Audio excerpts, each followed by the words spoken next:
hoje no Livros que Falam e eu estou tendo a oportunidade de fazer mais uma vez um Livros que Falam que é muito caro para o meu coração. Na verdade, estou me aproveitando um pouquinho dessas coisas para esse tipo de oportunidade. Desembargador Gessé Torres, o senhor não há de se lembrar, professor, mas eu tive aula consigo no meu preparatório para a Procuradoria-Geral do município. Então, o senhor é um livro que fala para mim já há muito tempo, né? Depois disso, convivemos, o senhor na condição de magistrado, ao tempo de titular de vara de fazenda, eu procuradora do município, e sempre um autor na área do direito administrativo muito conhecido. Queria agradecer, professor, o senhor receber e conversar com a gente sobre esse tema. E aí, professor, a lógica do Livros que Falam é a gente começar ouvindo sobre qual seja aquele livro que foi assim um marcante na sua formação profissional. Todos nós temos um que meio que nos acompanha a vida toda, que a gente cita toda hora. Qual foi esse para Gessé Torres? Vai parecer incrível, Vanice, mas o livro que se mantém influente sobre o meu espírito e as minhas análises chama-se A Historicidade do Direito, do professor Zé Pedro Galvão de Souza. Nada de direito administrativo, mas acaba influenciando muito a postura daqueles que mexem com a gestão do Estado. Eu vi na historicidade do professor Zé Pedro exatamente esta relação que existe entre a missão que a sociedade atribui ao Estado, a missão que o Estado atribui a si mesmo, e a relação entre os agentes do Estado e aqueles que precisam dos serviços postos à disposição da sociedade. É tudo muito complexo e às vezes não se dá conta de como essas coisas têm um caminho histórico. Um caminho histórico necessário. E esse é o tema da hora, né? As expectativas da sociedade quanto ao Estado, do Estado quanto à sociedade, a capacidade de resposta do Estado. Exatamente. O professor Zé Pedro era paulista. Ele foi professor da USP, foi professor da Católica, foi diretor de uma revista de direito público em Portugal. Hoje, talvez, se vivo fosse, teria 100 anos ou 100 e poucos anos. E exerceu uma influência muito forte desde que eu fiz a minha pós-graduação aqui na Praça da República, né? Onde ele era um livro muito citado por todos os professores da época. Né? É interessante. E nunca tive a oportunidade de um convívio direto, pessoal com ele, mas esse texto dele, que não é longo, é um livrinho de 200 páginas, mas é um livro poderoso, é um texto poderoso nas relações, ilações e extrações que faz entre Estado e sociedade ao longo da história. É interessante que o senhor não é o primeiro no Livros que Falam que se refere a um livro que é pequeno, mas que tem esse poder de, transformador, assim. Pois é, e veja como é a vida, né? Eu estou te falando de uma experiência que começou na década de 70. Estamos em 2018 e eu já estou com 72 anos de idade. Quando me deparo agora, recentemente, com um livro que me evocou demais ao professor Zé Pedro. Ele deixou uns 20 livros escritos, que é o último livro produzido em vida pelo professor Zygmunt Bauman, chamado Retrotopia. É um professor eminentíssimo, mas só que não era jurista. Sim. Não era jurista, era um sociólogo que percorreu o mundo, deu aulas em universidades norte-americanas e terminou a sua vida acadêmica dando aulas na Universidade de Leeds, na Inglaterra. Era um polonês, né, de nascimento. E pela própria idade com que veio a falecer, em princípios do ano passado, nonagenário, pode-se deduzir que ele teve uma vida que foi um testemunho de todos os grandes acontecimentos do século XX. Sim, com certeza. Né? Ele viveu as duas grandes guerras, né? Viveu a Guerra Fria, viveu a queda do Muro de Berlim, enfim, ele viveu toda essa transformação cultural, política, econômica, social, que marcou o século XX e continua a deixar sinais no presente e para o futuro. Então, a linha condutora, né, o fio da meada do pensamento do Bauman é a ideia da liquidez, né? Amor líquido, sociedade líquida, relações líquidas, no sentido de que no mundo contemporâneo nada é muito consistente, tudo escorre pelos dedos. Os valores, a ética, você quer coisa mais atual? do que esta. É verdade. A capacidade que ele teve de perceber isso e traduzir isso nos seus textos, né? Tudo é muito líquido. Você quer segurar alguma coisa, não consegue. Você quer dar consistência, direção a alguma coisa, não consegue. As coisas são líquidas. E nesse último livrinho que ele nos deixou, também é um livro pequeno. Esse aqui, eu trouxe aqui para a nossa conversa. É um livrinho pequeno, Retrotopia. Ele nos deixa uma visão um tanto pessimista, né? E eu digo que um homem com a experiência de vida que ele teve, com as oportunidades de vida acadêmica que teve, dificilmente chega ao final da vida otimista, né? Com tanta coisa que viu, né? Tanta coisa que viu, né? Com tantos conflitos que presenciou, né? E com soluções, supostas soluções que não solucionaram. Né? Então é muito difícil que um homem com essa capacidade, com essa experiência, chegue ao final da vida otimista. Não chegou otimista, chegou com certos traços de pessimismo, mas ainda propositivo. De onde ele tira esse título Retrotopia? Ele tira da utopia do Thomas More.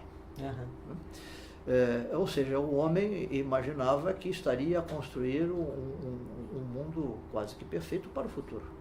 Construiu? Claro que não. Não, claro que não. E essa é a síntese que ele faz nesse livrinho, que mostra esta historicidade do direito, porque o direito é uma ferramenta que as sociedades tentam usar nessa construção. Será que consegue? Até aqui, na análise do nosso autor, infelizmente não conseguiu. Nós temos idas e vindas, avanços e recuos. Para frente, para trás, para os lados, voltamos até.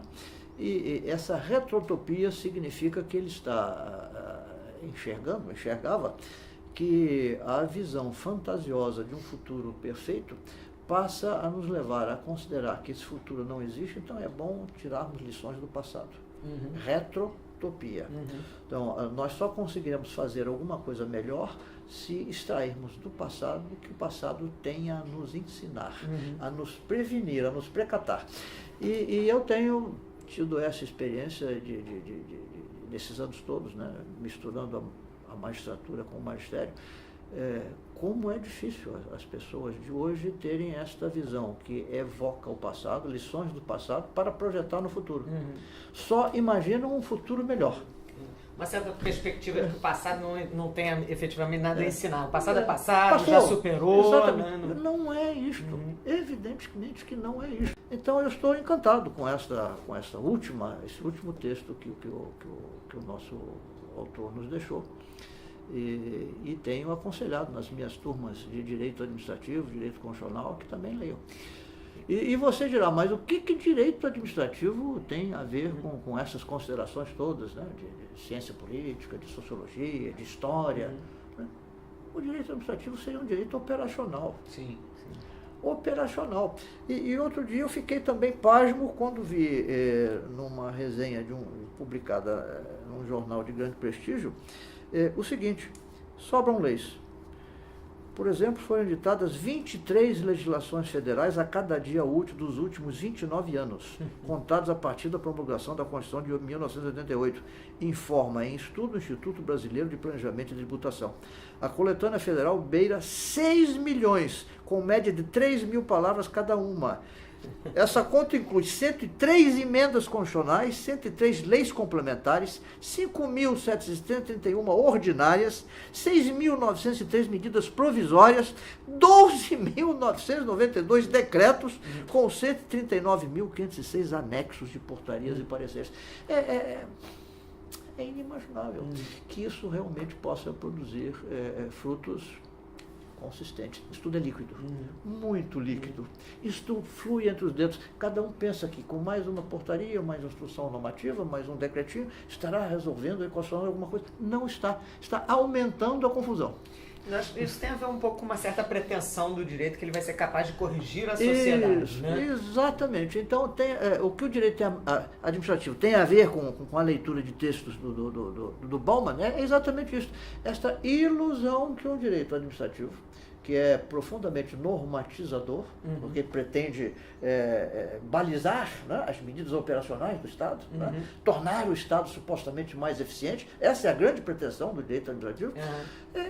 Quando isso, diante deste volume, desta quantidade, é inteiramente falso. Sem sombra de dúvida. Então essa é a sua recomendação para o leitor? É a minha recomendação para o leitor. Se você tem interesse em assuntos de Estado, de gestão do Estado, de gestão pública dos serviços do Estado, visando a produção de resultados, que é a grande proposta do direito, do direito público contemporâneo, a administração de resultados, Estado democrático, direito, a participação de todos e tal, leia esse texto do Bauman, que você vê o que te espera é um desafio enorme e muitas vezes desalentador. Já vou sair aqui em missão, né? Passar na Livraria da Travessa e resolver. Agora vamos conversar um pouquinho sobre o leitor Jessé Torres, né? Tem uma pergunta que é clássica que eu faço para todo mundo, já imagino a resposta, mas vamos a ela. Livro físico ou eletrônico?